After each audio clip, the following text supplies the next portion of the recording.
A partir de agora, na Rádio Web UFN, Giro Esportivo, o programa que você vai acompanhar tudo sobre o esporte. Fala galera, ligada na Rádio Web UFN, está começando mais um Giro Esportivo, programa produzido e apresentado por acadêmicos de jornalismo da Universidade Franciscana, sob supervisão da nossa professora Glaise Palma. Na central técnica, nós temos Clenilson Oliveira e Lucas Acosta. Nosso programa também está disponível no Spotify, no YouTube, e vocês podem nos acompanhar através das nossas redes sociais, @Rádio UFN e @Giro Esportivo UFN. Sou o João Henrique, estou hoje com a minha colega Andressa. Oi, pessoal. A CBF anunciou agora, nessa última segunda-feira, no dia 12, fez um comunicado oficial da vinda do CBF, do Carlo Ancelotti, para comandar a seleção brasileira. Fez um anúncio, inclusive, passando por cima do Real Madrid, né? Exatamente. Que eles não tinham anunciado nada ainda, mas a CBF já se pronunciou. E isso é uma novela que eu acho que desde 2023 a seleção brasileira já está atrás do Ancelotti. Desde que o Tite falou que era a última Copa dele, tchau, né? Exato. E na época, na primeira tentativa da CBF de trazer o Ancelotti para a seleção, ele estava em fim de contrato com o Real Madrid e existia dúvida se continuaria no cargo ou não. Mas no fim acabou renovando e por vez conquistou mais uma vez a Champions League com o Real Madrid. Só que agora ele vem de uma temporada de baixa, né? Considerado um desastre praticamente no Real Madrid. E isso levantou de novo o debate da torcida, da diretoria, se ele continuaria no cargo ou não. O Ancelotti sempre falou que era uma honra receber um convite da CBF. Imagino que seja para qualquer técnico, mas sempre deixou claro que só seria do Real Madrid quando o clube quisesse. Mas agora eles quiseram e eu acho que foi, na verdade, uma coisa meio dos dois lados, né? Ele viu que não... Porque, assim, a temporada do Real Madrid, ela foi considerada desastrosa porque com o time que o Real Madrid tem, sempre se espera o melhor. E, basicamente, ele apanhou em todas as competições, né? Principalmente pro Barcelona, né? Eu acho que as 4 derrotas... Não ganhou nenhum clássico esse ano. Então, isso pesa muito, ainda mais, que é uma das maiores rivalidades do mundo. Na Champions League, que estava, assim, com uma expectativa muito grande também, caiu. E daí vem aquela novela, né, de vem ou não vem. O Real Madrid até então não ia largar, né, mas acho que depois da Champions deu uma balançada ali. Só que eu acho o Ancelotti meio polêmico nas falas dele, porque ele sempre fala, tipo... eu sou do Real Madrid.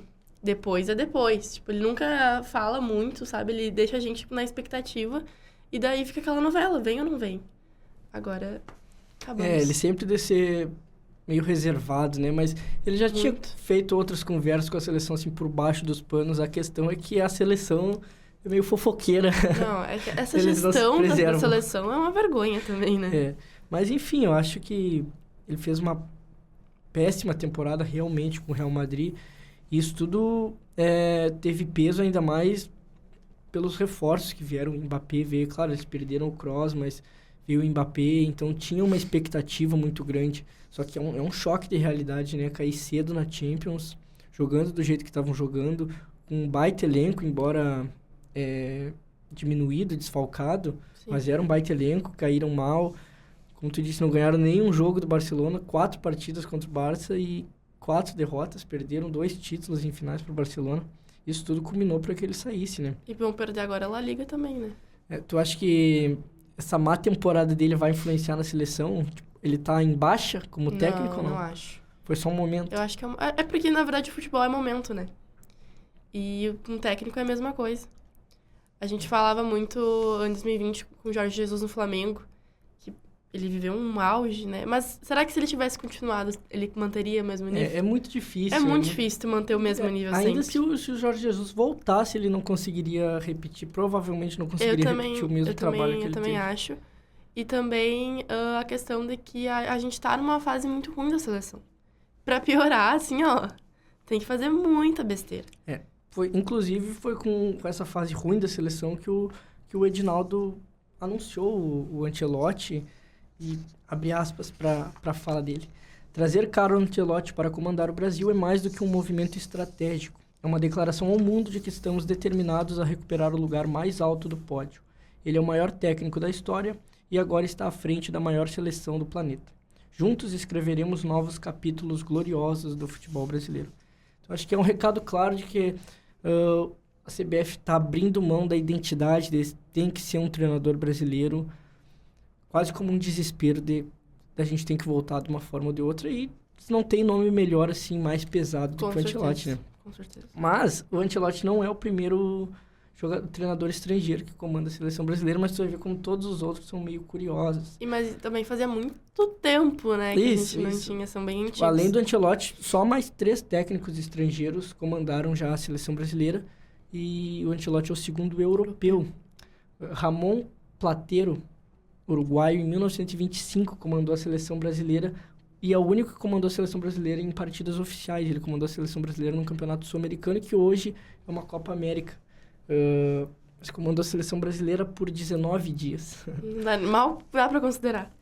Mas ele foi técnico no Brasil, comandou Flamengo, Vasco, Fluminense. Depois tem o Jorge Gomes de Lima, o Joreca, que é um português, é o outro europeu, em 1944. Comandou a seleção brasileira em 2 amistosos contra o Uruguai e obteve 2 vitórias. Também já tinha treinado no Brasil antes, tinha treinado a equipe de São Paulo. Depois ele sai da seleção brasileira, volta para São Paulo e conquista alguns títulos estaduais.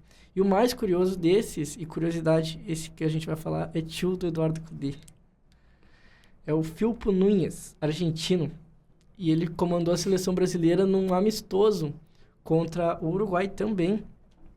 Só contra o Uruguai na inauguração do Mineirão. E curioso ser um técnico argentino treinando a seleção brasileira. Mas a intenção não era de ter um técnico argentino. Ele só comandou porque a seleção brasileira optou pelo Palmeiras ser o representante num amistoso contra o Uruguai. Nossa. Ou seja, o Palmeiras representou a seleção brasileira. Como ele era o técnico do Palmeiras, ficou ele como por um técnico dia da seleção. ele foi o técnico da seleção brasileira. Mas você viu como é curioso, todos esses técnicos eles comandaram por pouco tempo, praticamente. Mas a gente entra uma outra pergunta. Todos esses técnicos estrangeiros que comandaram a seleção brasileira tiveram experiências no futebol brasileiro em si, não com jogadores brasileiros, mas no futebol brasileiro. Tu acha que isso é importante para ser técnico da seleção? Eu acho que, assim, de certa forma, claro, saber como é o estilo, né, brasileiro de se jogar. Só que se a gente for parar pra pensar, muitos dos jogadores que são convocados não jogam no Brasil, né? Exato, a grande maioria. As nossas maiores estrelas não jogam mais no Brasil.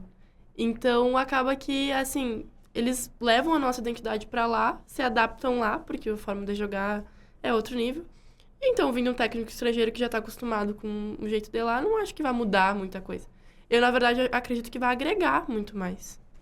Eu acho que pode ser uma relação de troca, né? Porque, assim, o Brasil, embora tenha uma liga que hoje em dia é claramente abaixo da Europa, ainda assim é um país muito, muito respeitado e com conhecimento de futebol muito grande. Isso pode agregar muito na carreira do Ancelotti. Em contrapartida, ele traz um conhecimento, uma bagagem gigantesca da Europa, que se unido essas duas coisas, pode dar muito bom para o Brasil. Eu acho que é importante, sim, que ele viva um pouco o futebol brasileiro, que ele entenda como se joga aqui, que ele entenda como os torcedores veem a seleção, os clubes, porque aqui o país é continental. Uma torcida, às vezes, tem, sei lá, a população de um país na Europa, sabe? Com certeza. Então, é importante para ele essa experiência, mas eu não diria que seja imprescindível que um técnico tenha experiência no futebol brasileiro para comandar a seleção brasileira. E vem muito também do pensamento que é até um pouco mais... Na verdade, não é tão antigo, porque a gente viu vários nomes que já jogaram na seleção, que também deram algumas declarações de que técnico estrangeiro não pode treinar a seleção. O que eu acho que para mim não tem nada a ver.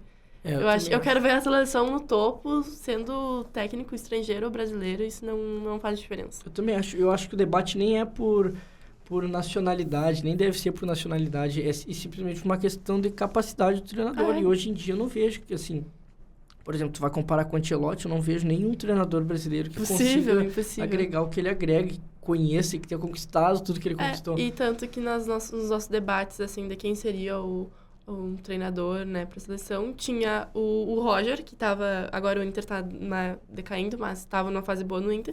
E o outro era o Abel, do Palmeiras, que também não é brasileiro. Mas, mas todos esses são treinadores que têm vivenciaram o futebol brasileiro. Sim, esses dois. Mas esses que a gente fala, eles têm ideias, assim como o Carlo Ancelotti, mas o futebol brasileiro vive uma safra curta de técnicos, sabe? Então, acho que no fim das contas, não é se o treinador é estrangeiro ou não, e sim se ele realmente é um bom técnico para treinar a seleção brasileira. E entra num outro ponto de que eu acredito que um treinador da seleção brasileira tem que ser um cara, digamos assim, com moral, sabe? Com certeza. Porque tu tá treinando só a elite dos jogadores da principal seleção do mundo. Tu não pode pôr um cara ali que pouco fez, pouco conquistou. É meio que um ego muito grande ali. Portanto, quem comanda esses jogadores com um ego muito grande tem que ser um cara que tem uma moral tão grande quanto, se não maior. Por exemplo, aí entra o caso do Renato Gaúcho. Ele não é melhor que os treinadores da seleção, que os jogadores da seleção. Lógico que não. Mas ele tem uma maneira de tratar os jogadores... Aquela marra dele, né? Exato, que conquista os jogadores, entendeu? Isso traz os jogadores para ele, para abraçar o projeto dele, que numa seleção é muito importante, né? Eu acho que o Ancelotti é muito nessa linha, assim, do Renato. E eu não, por exemplo, agora, vendo os últimos treinadores, eu não consigo ver o Fernando Diniz com essa moral. Eu não consigo ver o Dorival com essa moral. Não, nenhum. Dorival não. Dorival colecionou memes, assim, sendo... Pô, e o Fernando Diniz, quem deu a carreira do Fernando Diniz foi o Ender Valencia. Pois é, eu acho que, assim, o Dorival é o cara certo pra seleção, assim. Eu acho que ele tem o perfil de comandar uma seleção, embora ele nunca tenha feito isso, mas ele é muito... Como eu posso dizer? Ele se adapta muito às variações táticas, tudo mais. Ele não fica preso a uma formação. Ele é capaz de jogar, assim, 15 dias ele é capaz de fazer um time jogar, entendeu? Que é o que uma seleção, no fim das contas, precisa. Ele não precisa... a seleção tem menos tempo, né? Ele não precisa de muito tempo pra dar a cara dele pra um time, entendeu? Uhum. Por exemplo, sei lá, Guardiola. Diferente, Guardiola sofreria numa seleção que se encontra de mês em mês, sabe? Sim. É diferente. Mas, ligado a isso, a gente falou que ele não tinha comandado clubes no Brasil, mas ele comandou muitos jogadores brasileiros, né? Alguns deles, Dida, Cafu, Davi Luiz, Thiago Silva... 3 grandes nomes que ganharam o Bola de Ouro: Ronaldo, Ronaldinho, Kaká. Só a elite, né? Ele só treinou a elite dos jogadores brasileiros. Rivaldo também, já mais em fim de carreira. E agora, por fim, ele comandou Vinícius Júnior, Casemiro, Rodrigo, Endrick, que tá comandando ainda, Militão, Marcelo. Ou seja, ele conhece os jogadores brasileiros, na sua grande maioria, sabe como são, sabe como eles veem o futebol, e sabe como adaptar eles, né, no sistema de jogo. Exato. Eu acho que ele não vai sofrer pra conhecer essa nova cultura, porque ele praticamente, acho que todos os grandes títulos que ele conquistou na carreira teve jogadores brasileiros de destaque, sabe? Então ele entende mais ou menos como é que funciona. Eu acho que é um bom caminho. Eu acho que, na verdade, um dos problemas é as outras seleções sul-americanas. Porque daí são outros jogadores com muitos dedos que jogam nos seus países mesmo. Talvez não a Argentina, porque a Argentina joga um nível altíssimo há bons anos, né? Tanto que é a última campeã do mundo. Mas, assim, tu pensa num Brasil e Peru, por exemplo. O Peru é uma seleção que é muito difícil de saber como é que o Peru vai jogar, entendeu? Exato. Porque tem E conhecer os jogadores. E conhecer esses jogadores. Eu acho que talvez a dificuldade vai ser aí, de entender como é que é cada seleção. Porque tem seleções que têm um nível maior, tem outros que já, tipo, decaem mais. Então, acho que talvez esse seja um processo de adaptação também. Não é uma coisa que no primeiro jogo vai goleada, meu Deus. É um processo. Concordo. Bom ponto que tu trouxe aí. Por exemplo, o primeiro jogo dele já vai ser agora 5 de maio, 5 de junho, contra o Equador. Fora de casa. Que já é uma seleção complicada, entendeu? Porque exato, a gente não já é uma sabe seleção como um pouco desconhecida pra ele, que ele não tem muito conhecimento de histórico, nada. Ele vai jogar lá no Equador... É diferente, o gramado é ruim, o futebol é diferente jogado, sabe? Realmente, ele vai precisar desse período de adaptação na hora de enfrentar os adversários e conhecer os adversários e tudo mais. Mas eu acho que não vai ser um impasse pra ele. Não, também acho que não. Ainda mais com a carreira que ele tem, né? Exato. Conhecimento. Pois é, 5 Champions, 4 Supercopas da Europa, 4 Mundial. Eu acho que ele é o treinador com mais Champions conquistado, cara. Deve ser, porque é muito... conquistou título em todas as ligas da Europa, as maiores ligas da Europa: França, Alemanha, Itália, Espanha e Inglaterra. Ele sabe. Bom, aqui a gente já respondeu essa pergunta. E aí entra nisso, quão benéfico para o Ancelotti pode ser já ter comandado tantos brasileiros. É justamente essa questão da adaptação. Os brasileiros vão ajudar ele a se adaptar ao futebol, a tudo mais. Ele já provavelmente já deve estar conversando com os caras que ele treina no Real Madrid. Aí, partindo para isso, eu acho que entra um ponto muito importante, que eu vi os pessoal levantar num debate esses dias, que é do rendimento do Vinícius Júnior na seleção. Que agora ele... Vai ter o mesmo treinador, né? Exato, ele vai ter o mesmo treinador do Real Madrid, que é o treinador que praticamente deu a carreira do Vinícius Júnior, sabe? Então, acabou a desculpa de que ele não rende mais na seleção, ou coisa do tipo. Ele Vai ser cobrado muito mais dele agora. se ele já era o protagonista, ele vai virar muito mais ainda, com muito mais responsabilidade e sem a possibilidade de talvez usar como desculpa de que, não é a mesma coisa como eu jogo no Real Madrid, porque o Ancelotti entende ele.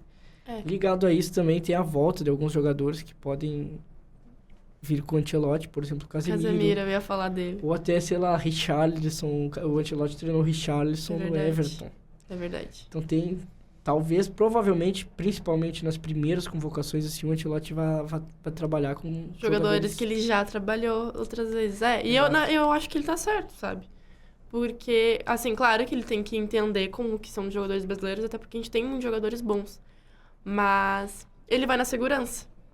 E eu acho que pro início é lógico, isso que ele tem que fazer. Principalmente quando ele já conhece esses caras e já trabalhou com esses caras. E são jogadores bons, são jogadores que na Claro. seleção eles não estão rendendo, mas que continuam sendo bons. Exato, não, tratando-se do Vinícius Júnior, Rodrigo, por exemplo. A questão é ver se o Endrick vai ter tantas chances na seleção agora, porque já não tá tendo no Real. Madrid, eu quero muito ver o Rafinha. Com ele? Com ele. Eu acho que vai ser uma fusão boa, acho que vai sair coisas boas dali. Tomara. O Ancelotti sabe tratar jogador e o Rafinha tá numa baita fase. Exato. Né?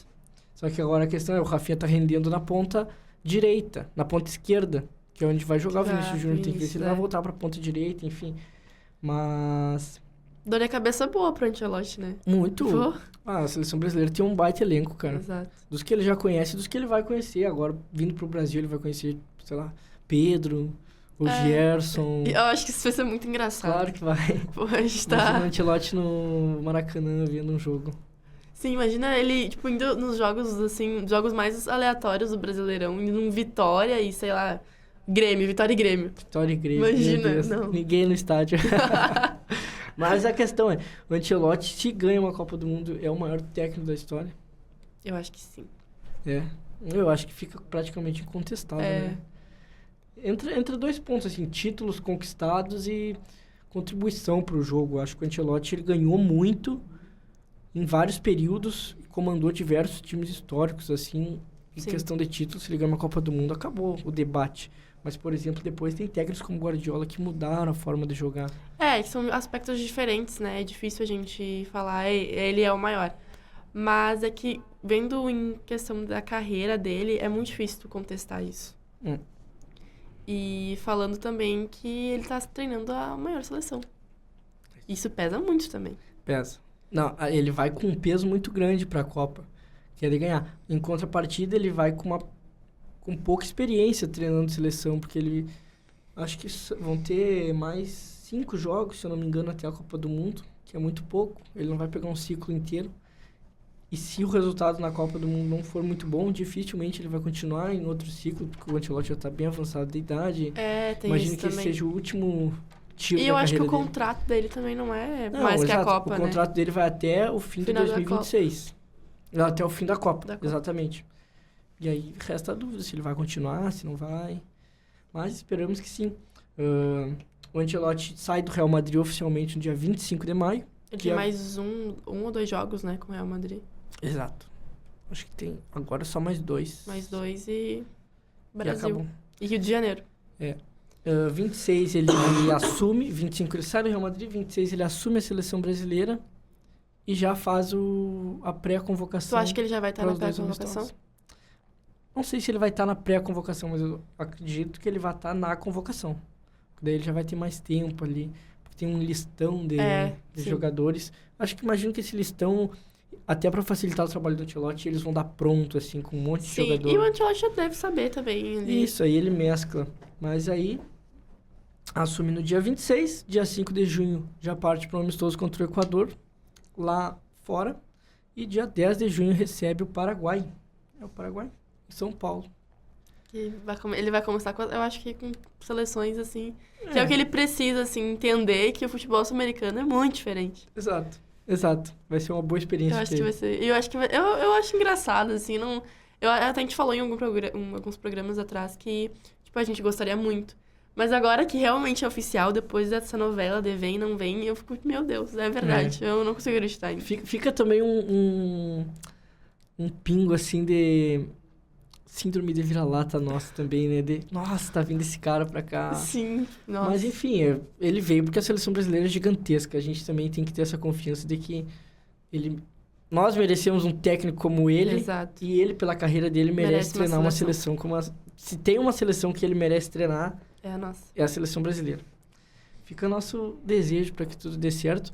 Um grande acerto da gestão do Edinaldo. Eu acho que um dos únicos, na verdade. Tem que ser falado. Enfim. É isso? É isso. Então tá, pessoal. A gente agradece vocês por aqui. Nosso programa está disponível no Spotify e no YouTube. Vocês podem nos acompanhar nas nossas redes sociais. @RádioFN, @GiroEsportivoFN. Até a próxima. Tchau.